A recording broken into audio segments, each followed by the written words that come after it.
Hey guys, how's it going? It's TJ with Blackfoot Mechanical.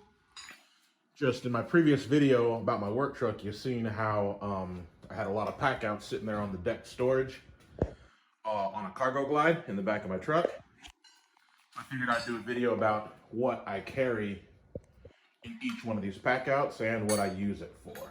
So we're probably going to start here on this left side and just work our way to the right. I'm going to try to go through everything while holding the camera with one hand and kind of opening it up and going through with the other hand. So this first one up top is kind of just a catch-all. It's got just wires and stuff for troubleshooting. I keep my borescope, signal generator, and a bunch of other just kind of miscellaneous stuff in there. I don't really need that, but there's a borescope, a signal generator that does 0 to 5 and volts. And 4 to 20 milliamps. It's really useful for troubleshooting controls and other things like that. Got chargers and cables and other kind of just random stuff, but it's kind of just catch-all bin up top. Make sure that closes right. Not as easy with one hand. So there we go. And then under this we have is where I keep some of my test and measurement tools. I have compression gauges and hoses, and I have a couple other just different range gauges in there for different kind of troubleshooting. I have my machinist level, the Starrett, and then the stability die-cast level. Let's hold that back there. And then in these compartments right here, this one-handed again. I got feeler gauges, taper gauge, just stuff I use for measurement, setting up machinery, checking for soft foot, preloading distance pieces on the compressors, that kind of stuff is what I use this for. Kind of millwright style work, and obviously compression on engines, testing pressures, whether it be for coolant systems or just gas flow, anything like that. Any kind of situations where I need to know a pressure, I can use the gauges I keep in here.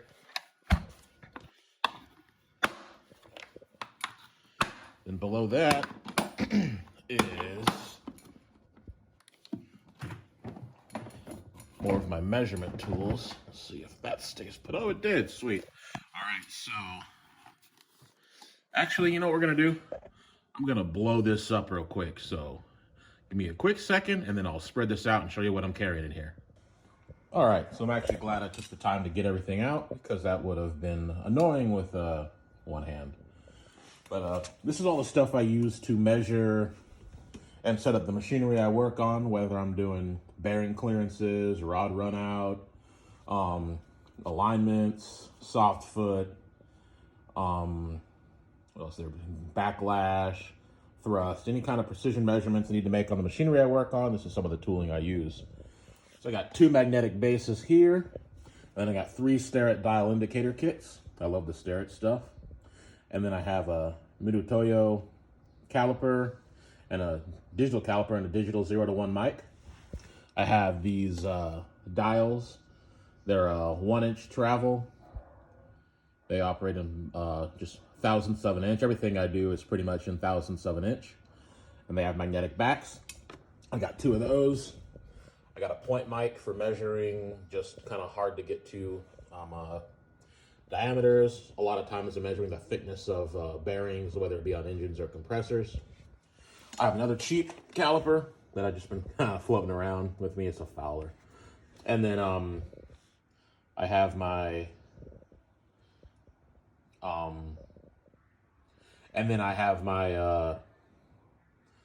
flammable gas detector. And then over here, I have my inside micrometers. And those go from 0 to 24 inches. So I have a pretty good range of the inside diameters I can measure, which is great because sometimes I'll be working on a compressor that has, 8-inch cylinder, 6-inch cylinder. And sometimes I'll be on compressors with 20-inch cylinders or bigger. And then I have the 0 to 6 micrometer set right there for measuring main journals, rod journals, and the other kind of actual piston rods themselves. Some of the bigger compressors can have up to a 3-inch piston rod, so that's what I'll use those for. So that's kind of what I keep in that box. All right, the next to the right is my kind of my tool caddy, my grab and go caddy, where I keep most of the tools that I use on a regular basis. Just if pretty much what I grab when I go to troubleshoot something, or when I go to check something out, or even when I'm just working on something. It kind of has pretty much everything that you need for all but the larger jobs. And I'm not gonna go real in depth in this one because this one actually has its own video. So I'll link that video to you guys so you can go ahead and watch that. But a couple things I've added since the video have been this nut driver here. Pretty sweet. Klein nut driver. Has a bunch of different sizes, but comes in handy quite a bit. Added a better utility blade, magnet, and then I actually went to a smaller low profile for the bottom. So you can go ahead and check out that video. I go into kind of in depth of everything I carry on here and what I use it for. And then now we'll move on to my electrical bag. So I'm gonna do the same thing as before. I'm gonna blow this up all over the place and show you what's in it. So I do actually do a fair amount of electrical work, whether it be electrical troubleshooting, wiring, working with panels, controls, pretty much everything from just 12, 24 volt DC up to 480. It all depends on how the unit's set up or what kind of machinery I'm working with, but I do work a fair amount with electrical stuff. So here's my little electrical bag. It doesn't have everything I use to work with it, but it's got just most of it. I kind of want to keep it in one spot. So I got a set of Weha insulated screwdrivers. If I'm working inside a panel that has, 480 or 240 going to it, a lot of times the power supply is still energized, even though when I'm working on it isn't. So I do like to use the insulated screwdrivers for working with that. I got all different kind of fuses. So I got blade fuses, I got the different size bus fuses here, because all the panels use these. There's the smaller ones in there as well. Got a soldering kit, Wi-Fi shrink wrap, Wi-Fi terminals, Wi-Fi ferrule terminals. I got large diameter shrink wrap if I'm doing battery cables or any high gauge cables. Zip ties and a work mat for my little soldering station.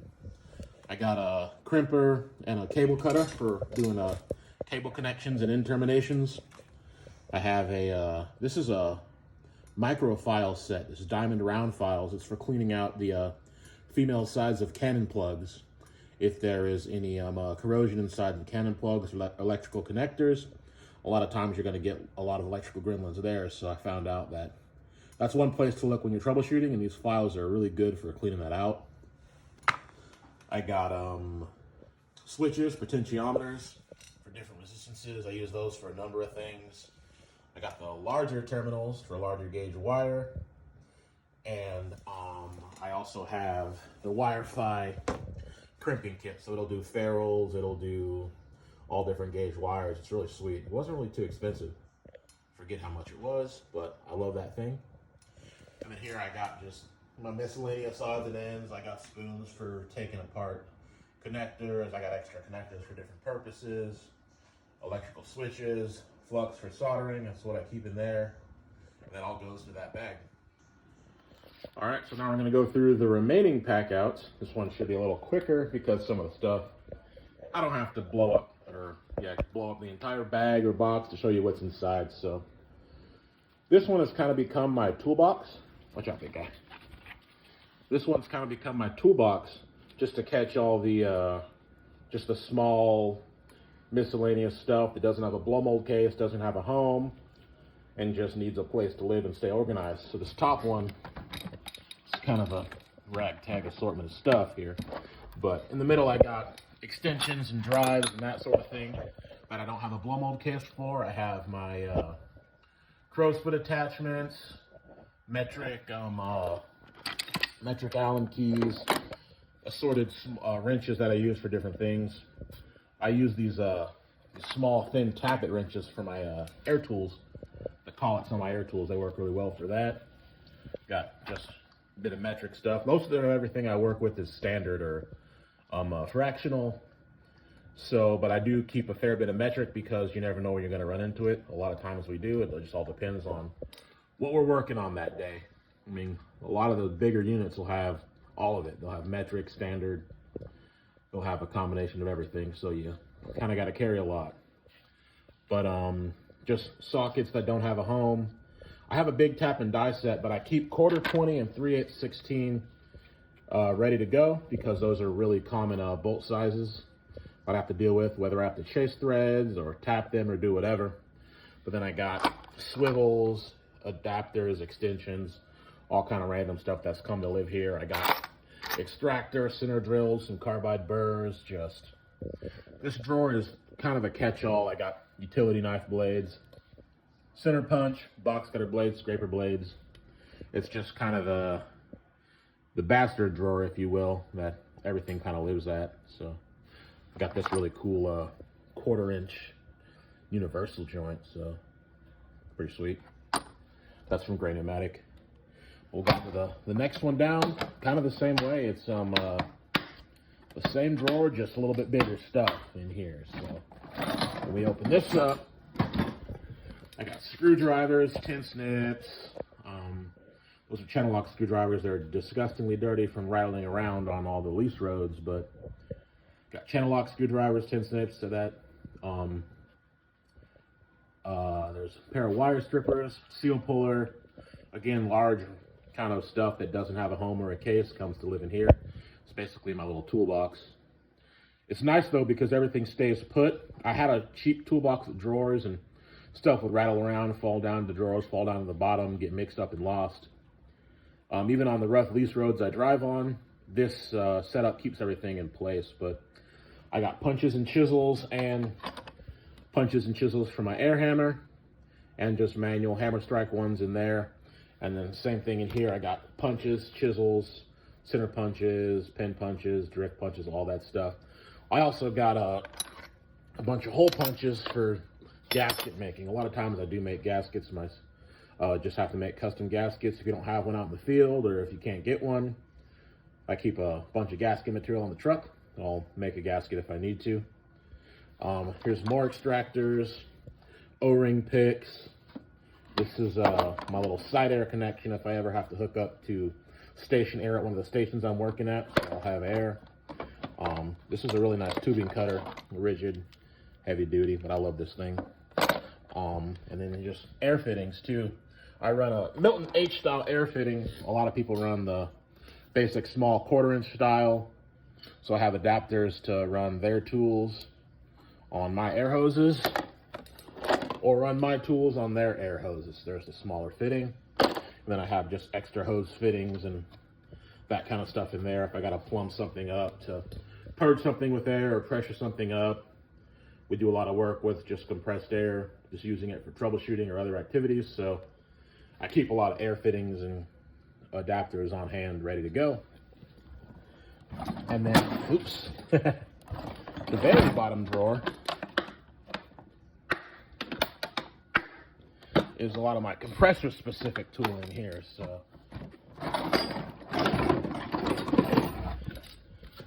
I got piston turning tools, shackles, lifting eyes, a lot of spacers I use with the Porta-Pack for jacking stuff up and moving it or preloading it or dealing with engine feet and motor feet and alignments and that sort of thing.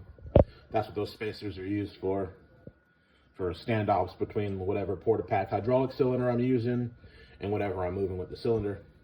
But there's compressor specific tools in here, tools for pulling the valves out, turning the pistons, torquing certain bolts that you can't get a socket on. There's all thread for pulling seals out, pushing seals in, using strong backs, spanner wrenches and that kind of thing. So that's my little compressor specialty tool spot. So we'll close that up and we'll move on to the other Packouts. So here is basically just tubing fittings. So a lot of instrumentation, air lines, oil lines, hydraulic lines, sensing lines, use stainless steel swedge lock tubing. So I have mine organized by size. So this is 3/8 tubing right here. And then below it, will be the 1/2-inch tubing. So these are tubing to pipe fittings, tubing unions. They're all compression style fittings. So if I need to make up some tubing or run some lines, I can. I got a number of benders also I'll show you in the other video I'm gonna do. But then here's 1/4-inch right here. 1/4-inch tubing fittings. All different size pipe, 90s, straights, unions, all that stuff, tees, street tees. That's what's in there. And then here is actually just my hole saw kit. I haven't used it yet, actually. I got it a while back and haven't used it, so I got hole saws if I need. But I got that because I wanted this compact pack out, and it was in stock and on sale, so I got it. But we'll see if I ever actually need to use those hole saws. And then here is pipe fittings. So I got a small assortment of pipe nipples, bushings, a couple tees, plugs, adapters, and that kind of stuff for whatever I need to, whether I'm plumbing up something to flush it, purge it, repairing something, or troubleshooting or anything like that. A lot of these fittings, and especially the tubing fittings, really come in handy because all the machinery that I work on uses that style of tubing fittings. So if I'm running new oil lines or doing whatever, having that on hand comes in handy big time. And then hardware. So assorted bolts, nuts, washers. This one has 1/4-20 up to 1/2-inch. But I do need to replenish it because I've been been digging out of it quite a bit. So I'm probably gonna have to make a bolt order soon, spend a whole bunch of money. But